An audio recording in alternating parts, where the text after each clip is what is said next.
This season of Gold Rush has been nothing short of dramatic, with one of the key storylines revolving around the strained relationship between Tony Beets and his son Kevin Beets. Fans will remember the contentious events of the previous season when Kevin abruptly decided not to work for Tony.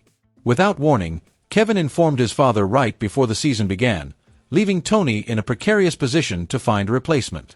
Now, as Kevin sets out to prove he can succeed on his own, Tony has been less than forthcoming with his support, creating an uphill battle for Kevin and his crew.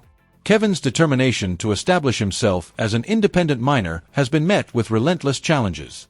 Operating at Scribner Creek, he has faced an endless string of setbacks. 9 weeks into the season, Kevin's operation has yet to produce any gold, a situation that has put immense pressure on him and his team. The root of the issue lies in repeated equipment failures that have stalled progress at every turn.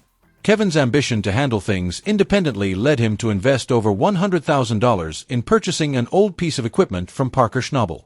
Unfortunately, this gamble has not paid off as expected, and his operation remains at a standstill.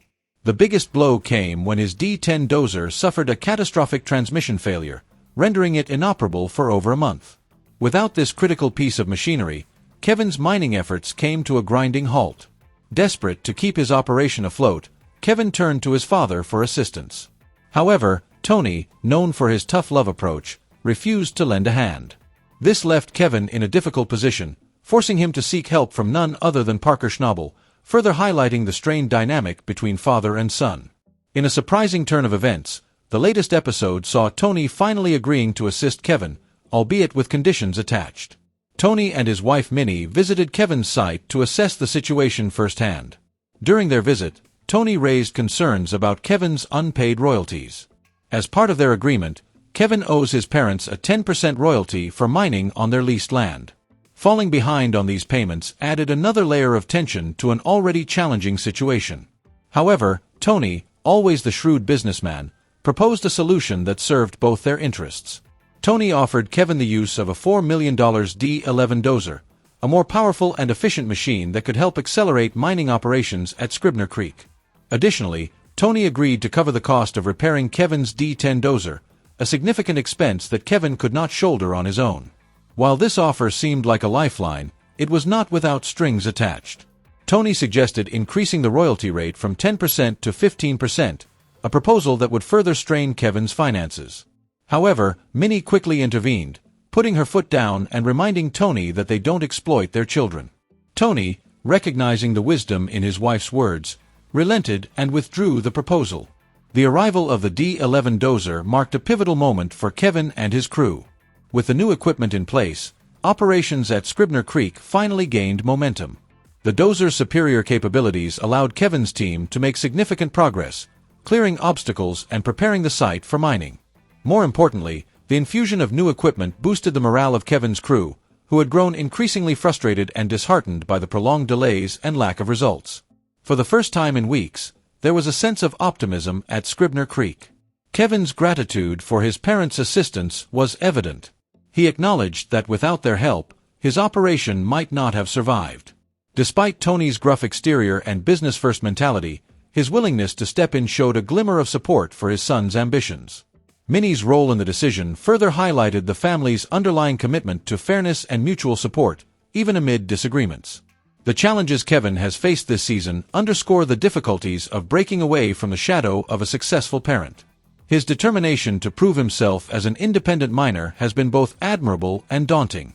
The setbacks he has encountered serve as a reminder of the unpredictable nature of the mining business and the resilience required to succeed.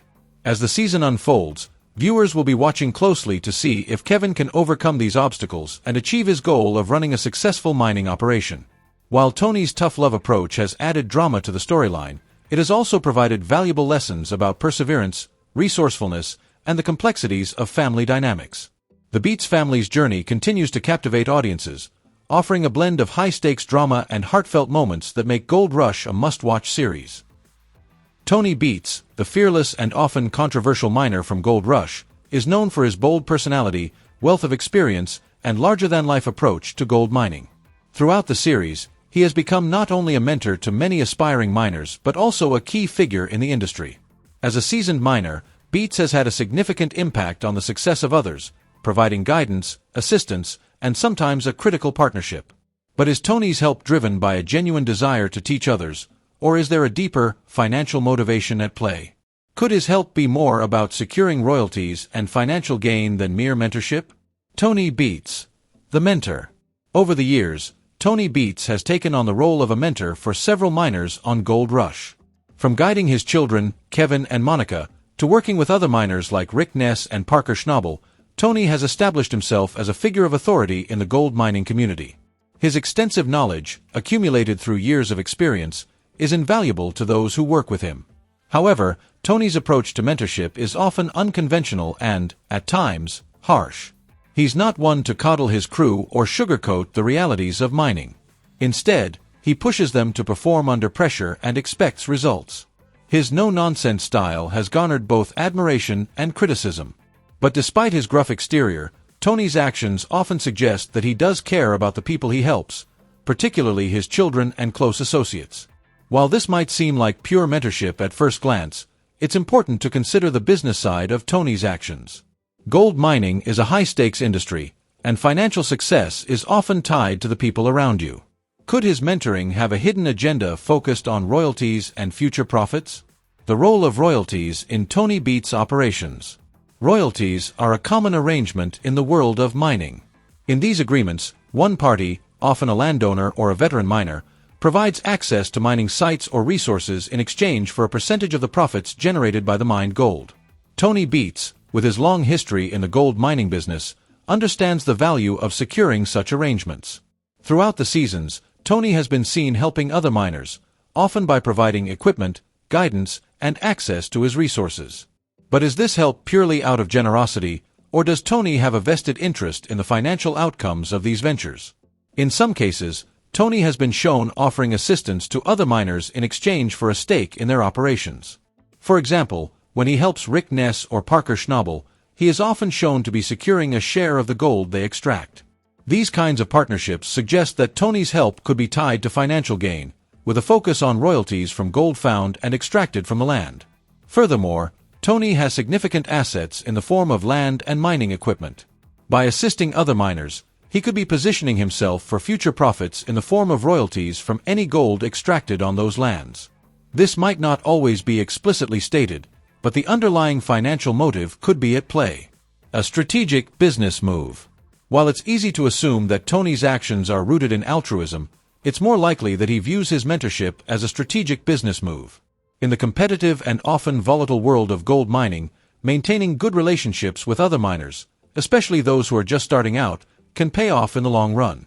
By providing assistance to emerging miners, Tony builds a network of skilled individuals who owe their success, at least in part, to his guidance.